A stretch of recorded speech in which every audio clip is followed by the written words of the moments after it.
Wait. Fuck. What's good? The intro didn't go. We're live. Welcome to are Trash Talk live. Tailgate. What's up, everyone? Welcome to the TTT. We had a little malfunction with our intro, but that's okay. It's a billion years old. Yeah. If you've seen it, you've seen it. So so as y'all can see, Riley is not here today. He is currently on the road going to see his family, which I guess we're okay with. But I've never missed a TTT stream. I just want to point that out. So Jasper, we are joined by our executive producer, Jazzy Jasper Green. Jasper, I know you want to talk about something that I've been harping on for a long time. I know you want to talk about something today. I do. I want to talk about a football team that was supposed to be a Super Bowl contender last year. Mm-hmm. I want to talk about a gifted young quarterback squandered by an organization named after an animal. The only difference is that it's the Bears, and it's not Joe Burrow. It's Caleb Williams, and that was sarcasm. You know. So there's a new article that came out by Tyler Dunn, who, just so y'all know, he's also the reporter that found out about Sean McDermott's 9/11 comment 2 years ago, a year and a half ago, 2 years ago.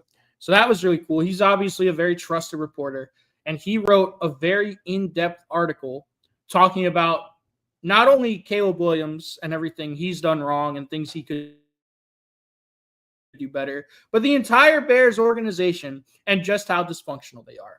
And he had 32 different sources from inside the Bears talking, like coaches, executives, personnel, all those people talking about just how bad things are in the Bears. So we're going to go ahead and do this. So first of all, we got House of Dysfunction, Part 1, The Curious Case of Caleb Williams. And I just want to point out a few things here. What do you want to point out? First of all, we're going to talk about the Bears lost to the Seattle Seahawks 6-3 in a game that was an utter shit show last year. I mean, it was Geno Smith versus Caleb Williams. The Bears at this point had completely melted down, and a lot of them had lost faith in their quarterback. But I just want to talk about this first. So, as he had done many times to coaches all season, Williams turned his head and walked away. Shane Waldron, before getting fired as offensive coordinator, used to stay quiet. Not Thomas Brown, the interim coach after Matt Eberflus and Shane Waldron were fired. Not a stern, blunt, old-school coach who believed this 22-year-old crossed a line of disrespect. And Caleb just walked away whenever he would hear things that he didn't like. And Caleb was just incredibly disrespectful to the coaching staff. And he had everything catered to him. And this article, I highly recommend you go read this article. If you haven't, you need to pay for it. It's only, I think, $8 a month. But I thought it was worth it. This is very, very in-depth. It's an indictment on the entire – we haven't even read Part 3. Preston and I have only read Parts 1 and 2. No. And Part 1 is really about Caleb Williams because everything Preston said is true. He was a diva asshole. Like, apparently just impossible to fucking work with. Sounds like a real fucking nightmare. But that's only the first part of this equation. Because there was really a reason, like, because, he let the Bears down. For sure. Mm-hmm. But there was another thing in here, and they reveal that Caleb Williams is fucking dyslexic. My man's neurodivergent. You know? That's why they were doing the Ready, Set, Go shit. Bears did nothing. He, couldn't. Well, no. So that earlier spring, Jasper, you touched on it a little bit. the Bears changed the snap count to appease Williams instead of using a combination of colors and numbers like green 18, set go, like stuff like that. Just common calls that you hear NFL quarterbacks do, just colors and numbers, red 81, just all that stuff. They used like a high school JV thing, ready, set, go. They had to change the snap count because Caleb Williams couldn't understand the snap count, or he just didn't want to learn it. And that goes back to a bigger picture that Jasper was talking about. The Bears, Ryan Poles knew Caleb Williams was dyslexic, but he didn't tell the coaching staff. And the coaching staff didn't know about it. And, they get into all the reasons why that was the case. But, I don't know, man. I mean, we used more sophisticated play calls and cadences when I was in fucking Little League. We used down, ready, set, go. Like, it wasn't ready, set, go. It was down, ready, set, go. So that just shows you how inept the Bears were this last year and how much they catered to Caleb Williams. And part of the reason they catered to Caleb Williams is because this whole draft process was a sham. They treated Caleb Williams like a 5-star recruit, and they were catering to him because they didn't want Caleb to reject them. The Bears knew the PR and publicity backlash it would cause if Caleb Williams said, no, I don't want to go to the Bears, because that's where quarterbacks go to die. So instead of seeing all these red flags, the Bears just completely ignored them. And it wasn't the Bears. It was really their GM, Ryan Poles. Yes. We'll get to him later. And they were really catering to him. They did everything they could to try to sell themselves to Caleb Williams. An NFL franchise selling themselves to a rookie quarterback that, quite frankly, I said when he was in college wasn't that good. And there was a lot of red flags with his game and with his maturity and with his personality that I would not want in the locker room. And, if you want to go back and watch that, go watch our Caleb Williams video. And we also watch it when last season he was being bad, and they all were like, oh, Caleb Williams didn't come out looking like Patrick Mahomes. You guys should get over it, after they were literally comparing him to Patrick Mahomes.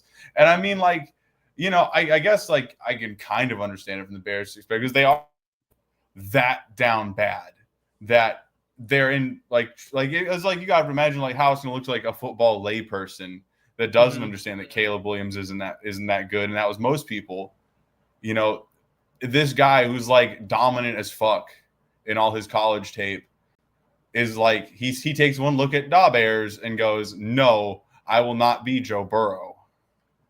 Because Caleb Williams refused to be Joe Burrow. Because Joe Burrow just was actually that guy and came into his poverty franchise with a good attitude. And look what's happening to the guy. So I could understand someone making that math, but it probably would have been better if Caleb Williams had. It was a more competent team would have at least understood his ass was dyslexic and accommodated his ass. Probably still would have gotten similar results.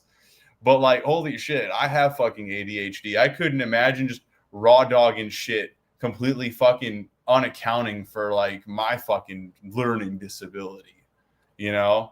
Because that's the word they use in here.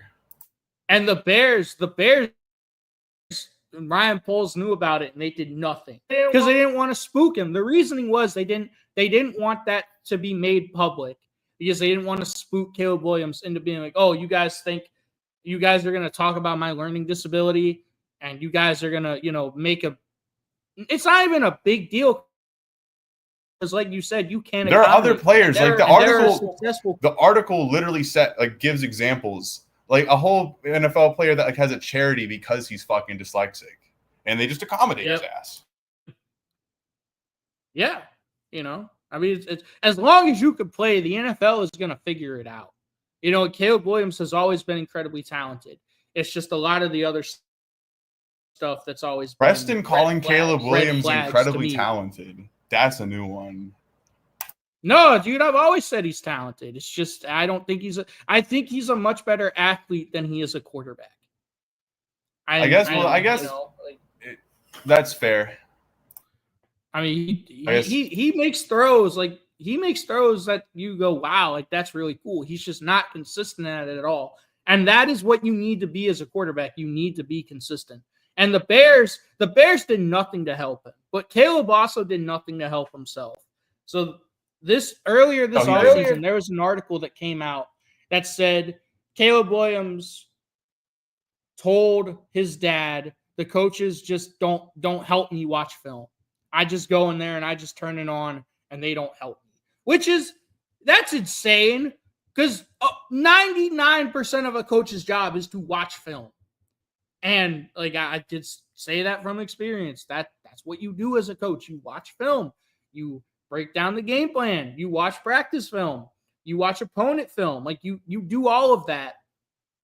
And the fact that the coaches just were blatantly not helping him, that was a red flag. And there are sources in here that completely dispute that. They say that he just straight up lied about that.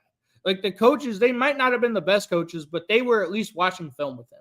Caleb just wasn't putting in the effort on his part. And he was making excuses as to why he was playing so poorly. Which, again, that goes back to maturity and the red flag of maturity. It's just, are you a leader of men? And this article really talks about how Caleb is not a leader of men and how a lot of the players, including star wide receiver DJ Moore, wanted Caleb benched last year for Tyson Bagent. Because Tyson Bagent could actually run the offense consistently. Tyson Bagent could call the play calls in a timely manner. Like Caleb would just look at his wristband and be all confused. It's not his fault. He's dyslexic, but they did nothing to help him. So it also wasn't that an absolutely embarrassing timeout fiasco against the Lions on Thanksgiving. That was, but according to this article, Caleb Williams was supposed to get them set, and then he was supposed to call the timeout. But, that's Matt Eberflus. Once you see that your quarterback is struggling and he's not going to be able to do that, you have to call the timeout. So I'm not going to give Matt Eberflus a complete pass on that. You have to be able to call the timeout and see that your young rookie quarterback is struggling in that situation. You call the timeout. Like, you cannot let the clock run out because that's what they did. They had, I think it was 35 seconds on the clock. They run a play. They stay in bounds. And they waste 20 seconds just trying to get the play call in and trying to get lined up correctly. Call the timeout. So, yes, the article says that was mainly on Caleb, but I'm not going to give Matt Eberflus a pass for that because you have to see your quarterback is struggling, and you just have to call the timeout. Here's the other thing, another thing that I didn't know. The Bears kept a player on the practice squad that was not an NFL caliber player just to keep Caleb Williams happy. Apparently, John Jackson III is Caleb Williams' best friend, and he could not play football at all. And they wasted a practice squad spot because they wanted to appease Caleb. All of this article shows us is how the depths and the lengths that the Bears went to try to appease their franchise quarterback when he was putting in zero effort in return.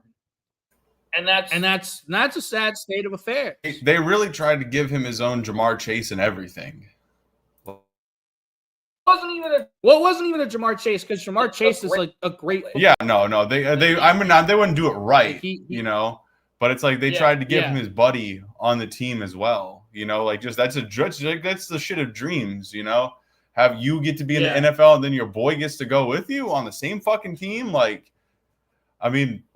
a dream. But no, they fucked up. Here's the thing, Jasper. They're inept. Here's the thing, Jasper. I agree with you. But the problem is John Jackson III couldn't play.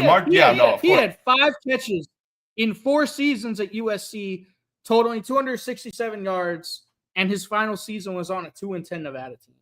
He didn't even have 300 total college receiving yards, and yet dude's not good all of a sudden. Like he's not a good football player. You know, like he's not an NFL caliber football player. Yeah. No, he's not. He's absolutely not. And and it just goes to show the Bears, like, everything they do is inept. You know, Everything. like even Everything. I think one thing I thought was funny about this article is professionals tend to stick together, and like good professionals really don't throw each other under the bus. You know, if you throw people under the bus as a professional, you fucking suck dick and everyone hates you. You know, and these guys, I don't think they're as inept as the TTT views them, because they were all defending each other. Like, no one was really, they were talking about Matt Eberflus like he was really good. He's a really good coach. And like, that's how they all, like, it's just like, yeah, he's really, like, anytime they talk about each other, like, yeah, he's really good fucking guy. Just damn, dude, this Caleb Williams shit was bullshit. Like, that was their fucking, at least that's the attitude I was interpreting through here. I just thought it was funny because, like, y'all suck. I mean, I get it. Ryan Poles kept you in the fucking dark completely. But like, y'all could have made some difference. Once Caleb Williams didn't hold up his end of the deal, fucking bench his ass. What are you doing?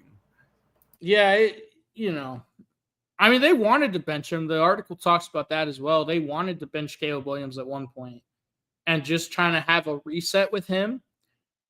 And that was they did get blocked.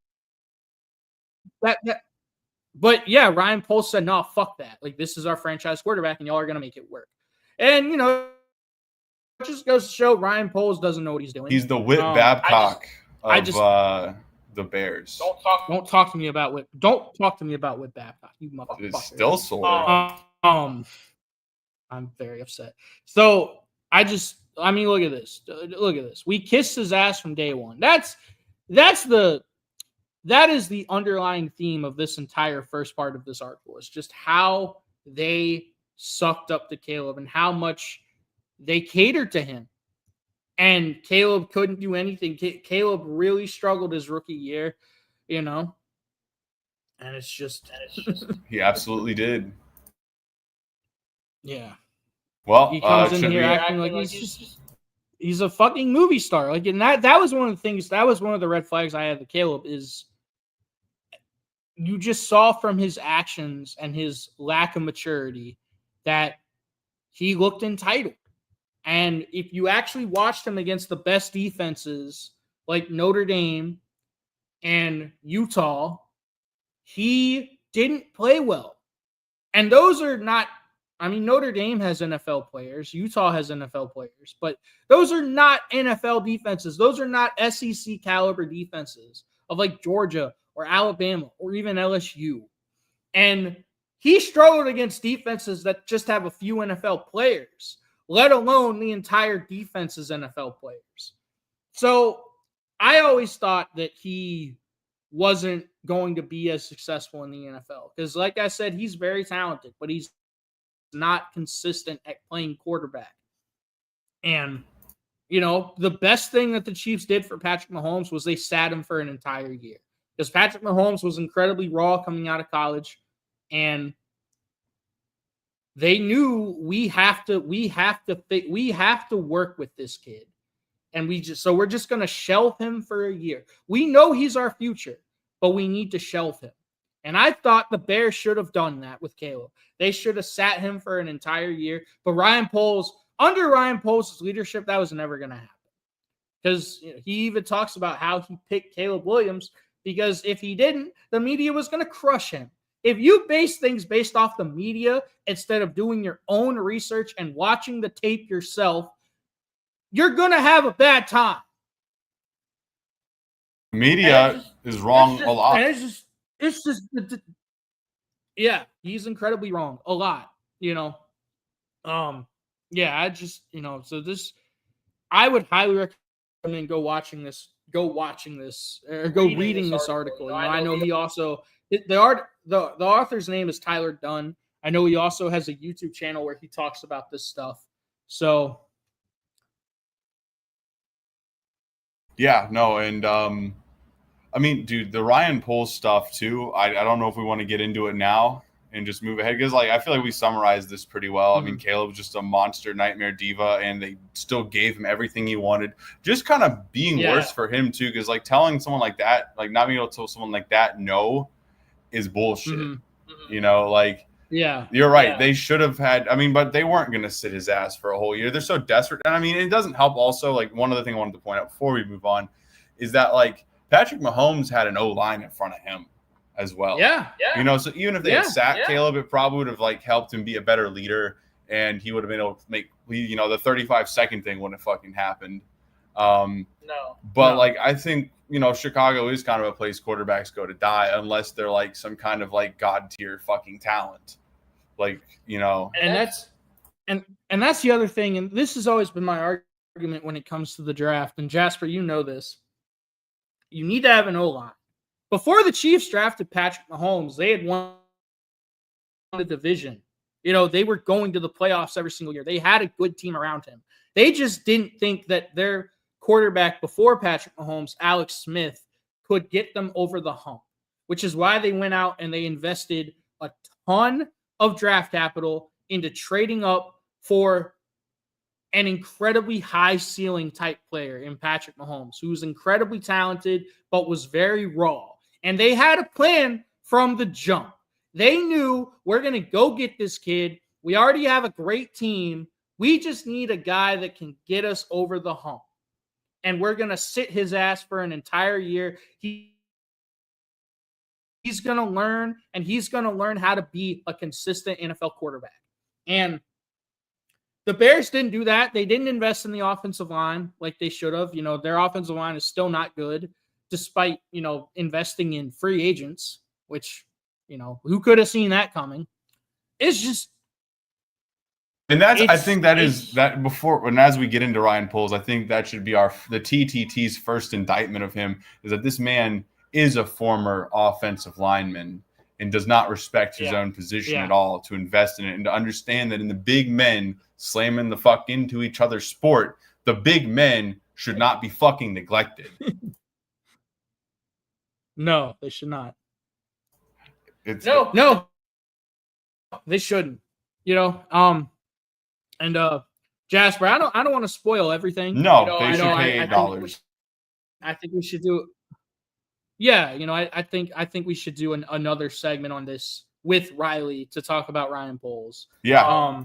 But we need to read part 3 as well. We do need to read part 3 as well. You are correct. So now, Jasper, you know, we're 23 minutes in. I always thought this was going to be a shorter stream, but if you haven't, go read that article. It's a very, very good article. It's on golongtouchdown.com. You'll be able to find it there. Now, Jasper, this isn't like a huge, huge weekend of college football, but there are some very good games. There are some very, very good games. So, first of all, we've got two top 20 teams going at each other. And this is, right now, this looks like the battle of the Big 12 behemoths. You've got number 17 ranked Texas Tech at number 16 ranked Utah. So do you just kind of, I know you don't know a whole lot about this, but do you? Well, this is the Pac-12, and what I know about the Pac-12. This is the Big 12. This is the Big 12. Yes, the Big 12. I don't know shit about this then. Yeah. No, the Pac-12 is. The Pac-12 has basically dissolved. No, this is the Big 12. The Big 12 is the Russian roulette league where everyone is the same. Okay, so it is the Chaos League. I heard 12, and I knew to associate that with the Chaos League or the Chaos Conference.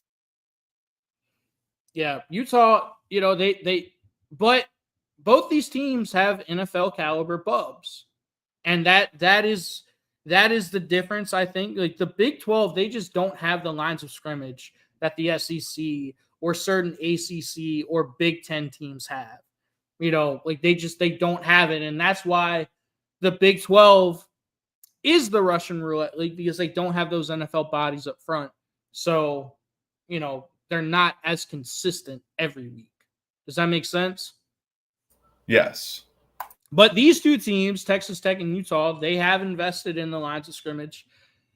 And, it's Utah. Utah was incredibly disappointing last year. They had a very bad year. But they're 3-0 right now.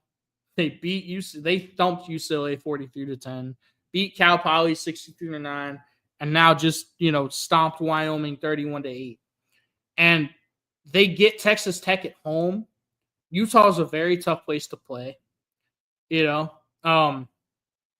And I mean, Devin Dampier, their quarterback, he's very athletic, but he's also thrown the ball very well. He's completed 73% of his passes, hasn't thrown an interception yet.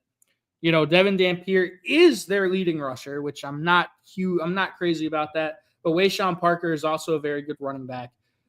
So I don't know, man. I like Utah. Give me Utah. I like Utah at home. Give me Utah at home. So what you've described is an immensely strong Utah team. Do you think that if Texas were to beat them, how do you think? What do you think would be the difference maker? I think Texas Tech's quarterback Morton would have to very, very well. He's had a great year so far. I think Texas Tech's quarterback would have to have a great year or a great game. He's completed 70% of his passes for 923 yards, 11 touchdowns, 1 interception. And I just, Texas Tech, they like to spread the ball around. That's it's an air raid type offense. So it's very hard to defend against. They're going to spread you out. They're going to look for mismatches and they're just going to exploit them. But I think Baron Morton is going to have a huge game if Texas Tech wants to pull this one out. Got you. Then I'm going to go. Shamar? I think then you know what, man? I'm going to go raw QB power, and I'm going to go with Texas Tech on this one. I think this sounds like it's a make or break kind of game for this guy. And I'm gonna go ahead and believe in Morton Brown, dude. I'm gonna believe that because if he doesn't do well here, it could mean the beginning. It's early, it's still early. It is early. This could mean a downward slope for this dude, or the beginning of something great. So I'm gonna, Texas Tech. Give me Texas Tech. Texas Tech. Wow. Okay. All right. Hell yeah. That's really cool. All right. So now I'm really excited about this game.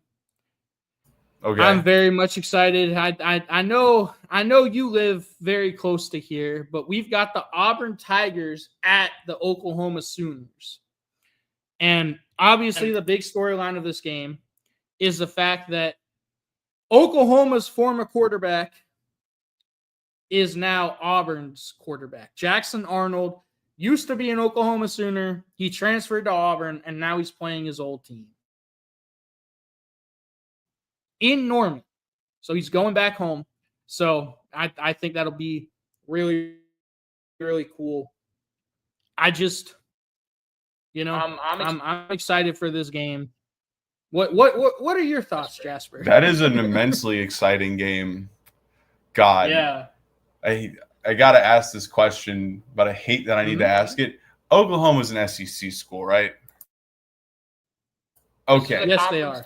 This is a conference game. This is like an so if you got the SEC brain rot, this is like a fucking title fight. This is the heavyweights fucking going at it because the SEC is just that much better. And it's, the drama of this returning quarterback going and having to play his old team. I guess my question for you is, do you think he upgraded? Do you think he made the right choice? I think Oklahoma was crushed by injuries last year, especially on the offensive line and at receiver. Like, they were down their top 5 wide receivers last year, and Jackson Arnold had no time to throw the ball. And if he did get the ball off, they wouldn't catch it consistently. I feel like Jackson Arnold was blamed for a lot of stuff that wasn't his fault last year at Oklahoma. So, he wanted a fresh start. So he goes to Auburn, And Auburn, they're utilizing his legs. He is athletic. I don't think Oklahoma utilized that as well as they should have. And, Auburn, their offense isn't great. But Jackson Arnold has been playing a lot better. Oklahoma, they just beat Michigan. We don't really know what Michigan's going to be this year. They're a ranked team, but, we'll get to them a little bit later. But they blew out Michigan. But Auburn, they had a really impressive win against Baylor earlier in the year. So both these teams have been tested a little bit. I think as much as I want to say Jackson Arnold goes home and gets a revenge win for how I think Oklahoma did him dirty, because a lot of the problems wasn't his fault. Oklahoma's just a better football team. And Auburn, they struggle offensively. Jackson Arnold really is their offense. And Oklahoma, I think Brent Venables and that defense is going to be able to shut down Auburn's playmakers. Cam Coleman, he's a really great wide receiver. And Eric Singleton, another really good wide receiver. I just think Auburn's not going to be able to consistently move the ball.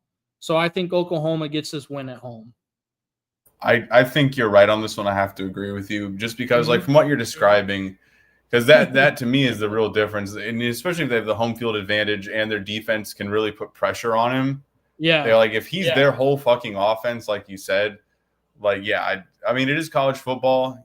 I feel like it's a little trickier to predict than the NFL because, we all knew who was winning last night. I don't think there was a ton of question about that. Mm-hmm. But in college, there's just shit that happens. Yeah. That just makes it more volatile. But I think which is why it's better. That's why I think Oklahoma's hungry for this. This feels like an FSU kind of situation where I feel like they've been looking ahead to this game. They've been looking forward to it, and I think they probably want to make a statement if I had to think of it. So I bet that game plan is fucking serious. Yeah, man, it's very serious. The one thing I'll say, Auburn, they can run the ball a little bit, especially with the quarterback and Jackson Arnold. Oklahoma's not great against the run. They're 35th in the country, whereas everything else, they're 4th in defense with 181 yards allowed per game. They're 2nd in passing defense, and they're 4th in scoring defense. So Oklahoma, their defense is legit. But if you're going to get them, it's going to be running the football a little bit, and Auburn can run the ball. I just don't think they're going to be able to run the ball consistently enough. I just think Oklahoma pulls away late, and Oklahoma gets they don't get to go in there and be all Brent Key consistently. Yeah. All right. Now, Jasper. Now this is actually, God, this was not a good call on us. I don't want to spend a whole lot of time on this game, but this is a rivalry game. This is the Seminole War Canoe. Florida, who is 1-2, going into number 4 ranked Miami. And Billy Napier, Florida's head coach, he's definitely on the hot seat. If he loses this game, he might get fired. He might get tarmacked. But this is a huge rivalry in the state of Florida and Miami. And Miami's just too talented, man. Miami, they're such a good team. And you could argue they have the best lines of scrimmage in the country on the offensive and defensive line because Mario Cristobal, he's going to recruit the hell out of the lines of scrimmage. He's a former offensive line coach that understands the importance of bubs, unlike Ryan Poles. He just doesn't always know when to kneel the ball, and that'll cost him. But Miami, they look serious, man. They look like they finally put it together. They already have a huge win over Notre Dame. They just beat USF. So I think this is the year that Miami finally puts it together. And it looks like Florida's quit. It looks like Florida's quit on Billy Napier. So I like the Miami Hurricanes in this game. I like the Miami Hurricanes too. Man, it's crazy to say they beat USF in its achievement, but hey, this is what happens when you hire the TTT. Just fucking saying. Mm-hmm. Yeah. You become someone we have to congratulate that you beat them because USF ain't no fucking joke. They've been kind of becoming a giant slayer over the past few years. It's just what they are becoming. And this Miami team is like, you know, this is the kind of shit that makes SEC people fucking toss and turn at night, you know? And Florida isn't a weak-ass fucking place. So, yeah, it's hard to say. It's hard to give it to fucking Florida. Like, it feels like it's going to be Hurricanes all the way. Yeah. Yeah, no, I agree with you. You know, don't want to spend a whole lot of time on that game. Just, it is a rivalry game, so anything can happen. But Florida looks like they've quit. And that's sad to say, but it looks like Florida has quit. All right, now I think we've got a very underrated game, and this is number 9 ranked Illinois going to number 19 ranked Indiana. Or Indiana, if you remember, was a college football playoff Cinderella last year. They went 11-1 out of fucking nowhere. Kurt Cignetti is a hell of a coach. I've actually coached against him, so I should know this. And then you've got Illinois, a top 10 ranked Illinois team coming into town. This is Illinois. They've got the dudes up front. I like Illinois' Bubs. I think they're better than Indiana's. But the thing that I really want to talk about here is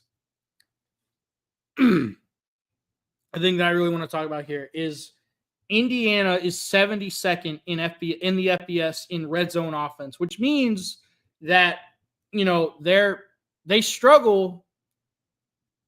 They struggle when they get into the red zone. And they haven't played a whole lot of great teams so you could be like, oh, you know, they played this team, they played that team. So it's understandable. They played a lot of nobody. They played a lot of cupcakes. And Illinois is 12th in red zone defense, and they stop teams 66% of the time. So I think that's a huge factor. I think Illinois, their Bubs, and the fact that they are so good in the red zone, and Indiana really struggles, despite not really playing anyone. Indiana struggles to score when they get into the red zone. I like Illinois, man. I like Illinois to go on the road and get this win. Even though I think Kurt Cignetti is a hell of a coach, you got to beat someone, and you know they haven't beaten anyone up to this point yet. And so I guess with the last game, the first game we talked about, right, where I didn't really understand the teams, I asked you this question. I feel the need to ask it again. This is a Big Ten matchup. Big Ten. Okay. Big Ten. But like peasant ass Big Ten schools, you know. No. Illinois a good program. They're not Ohio State or Penn State or Oregon, but they're in that tier right below them. Oh, Illinois is probably like a knight. They're like a knight. Yeah. But I guess like if Indiana is to pull it off, what's the difference maker that would let them do that? What's their like? What if you're an Indiana fan? What's the thing you're hoping for right now? If you're an Indiana fan, you hope that you first of all, you hope that you're able to stop Illinois' run game, because Illinois is going to run the ball. You know, like that is that is what Illinois is going to try to do under Brett Bielema. Like they want to establish the line of scrimmage. They want to be physical, and you want to try to make them one-dimensional and force Luke Altmaier to throw the ball more than he probably wants to, even though he's a very good quarterback. You want to try to make Illinois one-dimensional, and then you and then you have to have Fernando Mendoza make plays. You know, he's completed 72% of his passes, 9 touchdowns, 0 interceptions for over 700 yards, but they really haven't played anyone. And you're going to have to hope that Fernando Mendoza can make some plays, can make some big plays at the quarterback position. Whenever you're trying to get an upset like this, your quarterback has to play really well. Yeah. Your offensive line has to protect him, and your quarterback has to play well. I think from what you're describing, it feels like it's hard not to go with Illinois here. I feel like, because what you're describing is like they just kind of have to be a different football team. Mm-hmm. And if that's what you're going to tell me about this, yeah, absolutely. Let's Illinois all day. I feel it. All right. Now, I think we might disagree on this one. All right. We're going to see. So we talked about Michigan because they just lost to Oklahoma. Oh, hang on. But Michigan, they're ranked 20. They're ranked 21 in the country. They go on the road at Nebraska, and Nebraska's 3-0. Michigan's 2-1. So, I mean, does Nebraska have the bodies to bang with Michigan? They do. They've recruited well. The other thing is Nebraska's offense is really, really good with offensive coordinator Dana Holgorsen and quarterback Dylan Raiola, who wants to be Patrick Mahomes. He just he wants to be Patrick Mahomes so bad. Nebraska, they're 10th in scoring, or they're 10th in total offense with 545 yards per game. And they're 5th in passing yards per game with 367. And then their defense plays really well. Matt Rule coach teams are going to play really good defense. They're going to, they allow just over 200 yards a game, which is 6th in the country, and they allow 66 passing yards a game, which is 1st in the country. and they allow 8 points per game, 7th in the country. So, they rank 6th in defensive third down percentage, which they allow opponents to convert 62% of the time. And Michigan, they're not very good on offense. So I think Nebraska, they have the bodies to bang with Michigan up front. And Michigan, they're not the same team. They lost Mason Graham. They lost Kenneth Walker. Two very high draft picks. I think they were 2 first-round draft picks, if I'm not mistaken. Kenneth Walker were in the first round. 2 first-round draft picks on the defensive line, and they're missing them. So I like Nebraska, man. I like Nebraska. I think Nebraska is going to be able to score, more points than Michigan, and Michigan's going to struggle to move the ball. So I know I'm liable to agree with you because I have been paying a little attention to Michigan this year, just because everything involving Ryan Day, we just here at the TTT think is so fucking entertaining. We love that man's fucking shook ass, terrified face every time he's losing. Mm-hmm. And I've been thinking this is the year that Ryan Day will redeem himself in the eyes of the people that harass his family if he loses football games. He's out for blood, dude. Think about the things that this fucking program, Michigan, has put Ryan Day through, right? Mm-hmm. Think about it. They cheated playing his ass. And then they beat him again when they weren't cheating. And they've made him fucking suffer. And now they're looking weaker this year because they lose talent. Yeah, they did. They did. And I'm calling it right here. Put me on the fucking spreadsheet when it happens. Ohio State's going to fucking blow them out this year. There's no way. There's no way he doesn't, dude. The storylines, it feels too real. And so that being said about this weakened ass Michigan team, I have my doubts about them myself. So from what you described, this Nebraska team and its home field advantage, come on, we're agreeing here. Yeah. I got to agree with you here. I mean, I'm sure there's some difference makers. As Michigan's not a bad team ever. No, I mean, but losing Jim Harbaugh and losing all the talent, especially in the trenches that they did. They are a weaker team. They're still a good program, but they're not the program they used to be. They're not the team. Yeah, they're just down right now. And Nebraska's on the rise, man. Cornhuskers. Yeah, dude, the Cornhuskers. They're on the rise, man. They are. And I think Dylan Raiola is a better quarterback right now than Bryce Underwood. Bryce Underwood has a lot of talent, but he hasn't played. He's played like a freshman. He's played like a true freshman starting his 4th college football game. He's playing like a true freshman. So Dylan Raiola, he's got a year of experience over Bryce Underwood. And I just think Nebraska is the better football team, and they're at home. And this is a huge game. If Nebraska wants to get to where they think they can go this year, they have to win this football game. They have to.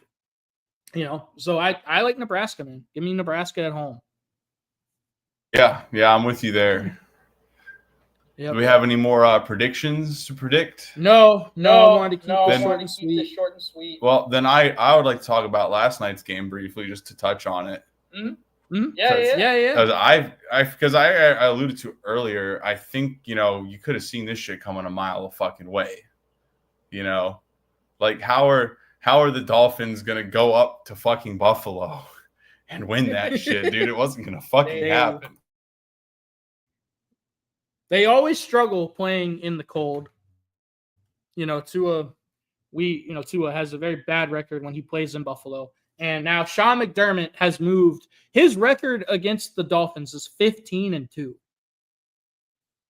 Wasn't gonna happen. It just wasn't happening because the Dolphins look like ass this year, anyways. Like, I remember when we first started doing the TTT. Shut up, Mister. I have Josh Allen, and he does bullshit voodoo magic for me. You hush your mouth. Don't you ever complain about Buffalo. Josh Allen is 10-1 against the Dolphins. That's insane. It's a sad state of affairs. I mean, but yeah, like I was watching this other dude stream. He was like drunk as hell. And this was probably one of the funnest streams ever. He's just a dude. He's so drunk and he's just watching the fucking game out loud, responding to his chat. And I just called it in there. He's like, Miami getting blown out. They're getting fucked up tonight, dude. Like, because I remember when we first started the TTT, like the Dolphins were serious. They looked really good when we first started the show, and it's just been watching them get worse and worse and worse. Well, they have a culture problem under Mike McDaniel. Mike McDaniel is not a serious coach. He doesn't hold them accountable. And they just the best teams, they might start out slow, but they gradually get better and better and better until the end of the year where they peak at the right time. The Dolphins always do the opposite. That's show that to the people. Jack Lee. I mean, he might. He's seen. I mean, like he's kind of proven he's that guy. I'm just saying. He has. But the Dolphins, and we can have our Dolphin expert Shamar come on here and talk about them sometime. But the Dolphins, they always start out really well, and then they decline as the year goes on, which to me, that's coaching and that's culture. And the Bills, they're looking really good, man. And the Dolphins, they're 0-3, and I think that locker room's about to blow up because I don't think they respect Mike McDaniel, and I think Mike McDaniel might have quit on them. I think they're definitely quitting on him. And it's not a good thing for the Dolphins. I think the Dolphins might have, the first overall pick. They're definitely going to probably have a top 5 pick in the draft this year. And I mean, Tua throws the game losing interception. They're driving on Buffalo to try to tie the game. And he doesn't see the safety coming down. He throws an interception. So, yeah.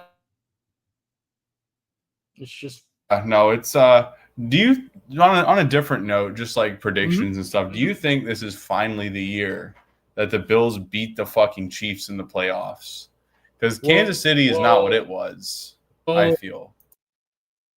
No, but you have to remember, they're Xavier Worthy, their deep threat, who the Bills gifted the Chiefs. Yes, is hurt because Travis Kelce hit him on a mesh route, and it's just. I don't know what it is about Chiefs players and taking out their own wide receivers. Patrick Mahomes did to Rashee Rice last year. Now Travis Kelce does it to Xavier Worthy. It's kind of crazy. And then they are also missing Rashee Rice because he has that suspension, that 6-game suspension for driving recklessly in traffic on camera last offseason. So they're missing their top 2 wide receivers. And Travis Kelce clearly is not what he used to be. And Patrick Mahomes is having to do a lot on his own. Patrick Mahomes is their leading rusher through 2 games. That's not good. But I think their offense will get better once they get those receivers back. And the Chiefs are another team, they always peak at the right time.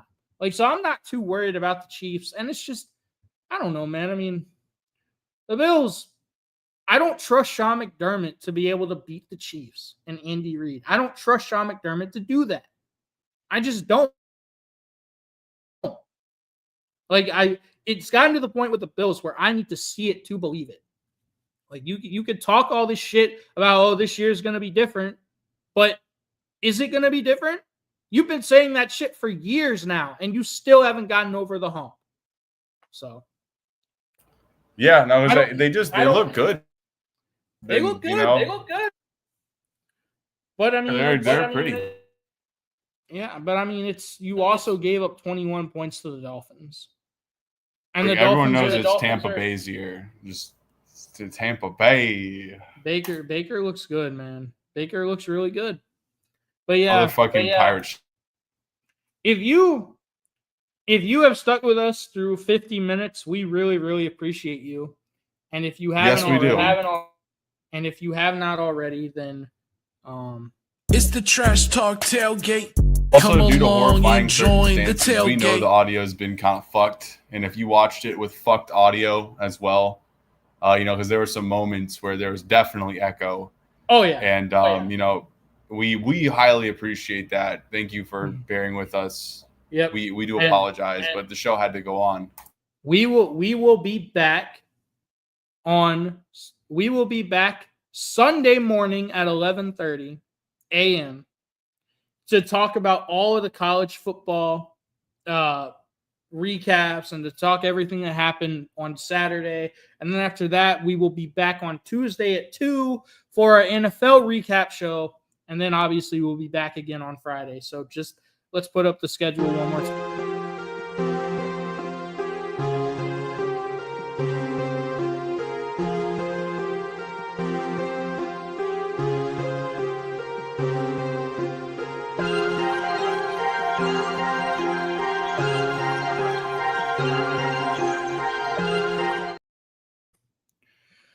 And also on Sunday, Riley will be rejoining us, so I'm really excited about that. Jasper, I appreciate you filling in today, man. It was fun. Yeah, dude. I love to come on the TTT and talk up some shit. It is always a good time. Yep, what's the point of being an executive producer if you don't step your ass on camera every once in a while and get to be a host? It's the executive producer dream, dude. All the fun, less work. Yep. We're actually working on a very exciting project about the Bengals too.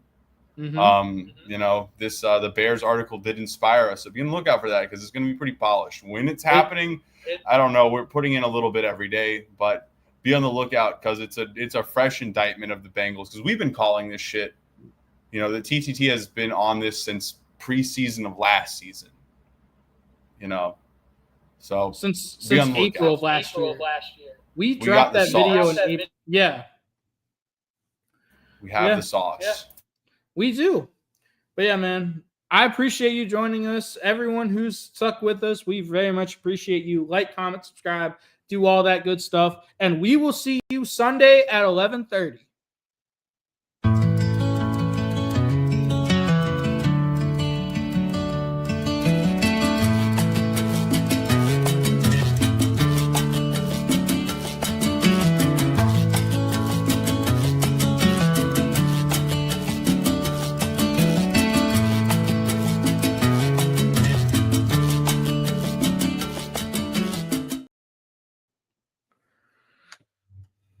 Well, we fucked up the intro, but other than that, I think it was pretty good.